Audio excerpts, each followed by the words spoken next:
বলেন বিসমিল্লাহ কবুল। আপনি কে? আমাদের বাড়ির সামনে এরকম একটা উদ্ভট ড্রেস পরে এরকম নাচন কুদন করতেছেন? ওসমান, হ্যাঁ আমি ওসমান, আপনি কে? আমি নিজের মুখে বলতে পারবো না। আব্বা আম্মা দেখেন কে আসছে। আমাদের বাড়ির সামনে এই মেয়েটা কে? ও মা, এটা তো তোর বউ। কি উল্টাপাল্টা কথা বলতেছো মা? এই গজ্জাত মেয়ে তো আমার বউ হইতেই পারে না। কয়দিন আগে তুই ওই টেলিফোনে বিয়ে করলি? আমি যারে টেলিফোনে বিয়ে করছি সে মাথায় হিজাব পরতো, শাড়ি পরতো, আর এই মেয়ে এরকম জিন্সের প্যান্ট তারপর কি গেঞ্জি বেঞ্জি পরে দাঁড়া রয়েছে। অসম্ভব, এই মেয়ে আমার বউ হইতেই পারে না। এই কথা আপনার জন্য যখন আমি ছবি তুলে পাঠাইছি তখন আমি হিজাব টিজাব পইরা শাড়ি থ্রি পিস এডি পরছি। আমায় জোর করছে, নাইলে তো আমি সবসময় এডি পইরাই ঘুরি। ওরে আল্লাহ, কি বলতেছে? তার মানে ছবিতে একরকম বাস্তবে আরেক রকম। আল্লাহ, আমি তো বিসমিল্লাহ ধরা খাই গেছি। এই ভালো কথা, তোমার এরকম কালা লাগতেছে কেন?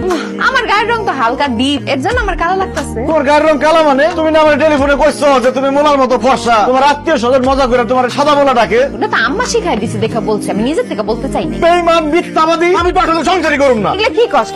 তবা বৌমা কালা দেখে তার সাথে তুই সংসার করবি না, এটা কেমন কথা? আরে মা, সে কালো, আমার কালো বললেই হয়তো, মানুষ কালো হইতেই পারে, আমি সেটাই মাইনে নিতাম। সে আমার কেন মিথ্যা কথা বললো যে সে ফর্সা? আমার মাথার মধ্যে তো সেট হয়ে গেছে যে আমার বউ ফর্সা। এত যেতেছে আমার বউ, এটা অসম্ভব। এই মেয়ের সাথে আমি সংসার করতে পারব না। হ্যাঁ, তুই বাড়ি থেকে বাইরে যা। মগের বললো কইছেন আপনি কইলেন আর আমি বাড়ির তোর বাইরে হয়ে গেলাম। আমারে বিয়ে করছেন, সারা জীবন আমার সাথেই আপনার সংসার করতে হইব। ওই আমারে বাড়িতে বাইরে হয়ে যেতে কইবেন, সংসার করবেন না, এইসব কথা কইলে মুখ একদম ভেঙে দিব। এটা কি তোমার কণ্ঠ? তুমি না বলে জোরে কথা বলতে পারো না বকুল? তখন আম্মাই শিখাই দিছে দেখে আমি তখন আস্তে আস্তে কথা কইছি, অভিনয় করছি। কিন্তু আমার আসল কণ্ঠ এরকম, আমি এইভাবেই কথা বলবো। তোর কইছিলাম যে ছবি দেখা পাগলের মতো টেলিফোনে বিয়ে করিস না। অনলাইনে অর্ডার দিছি বাগানের ফুল, হাতে পাইছি প্লাস্টিকের ফুল। হয়েছে, আর সাজগোজ করতে হইব না। তোমার গায়ের রং আমি মাইনা নিচ্ছি। তুমি কালো হইলো আমার বউ, ফর্সা হইলো আমার বউ। এখন যাও উজু করে আসো। আমি মাত্র হাত মুখ ধুইয়া ফেস ওয়াশ দিয়া কসলায় মুখ ধুই আইছি, এখন আমি উজু করুম কেন? এসে রাধান দিছি, শুনো নাই? উজু করে নামাজ পড়তে হইব না? আমার না আজকে নামাজ পড়তে ইচ্ছা করতেছে না, কালকে পড়বো না।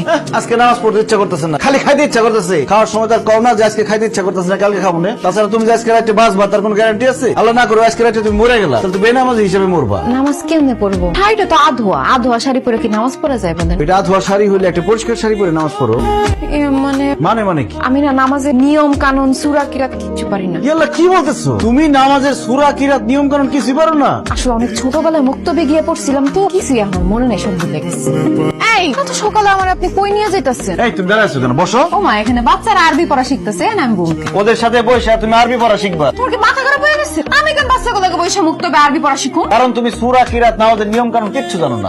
এখন থেকে তুমি এই যে মৌলভী স্যারের কাছে বাচ্চাদের সাথে সূরা কিরাত নামাজের নিয়ম কানুন শিখবা। অসম্ভব, এই বয়সে আমি বাচ্চাদের সাথে বসে আরবি পড়া শিখতে পারবো না। মানুষ দেখলে কি কইব?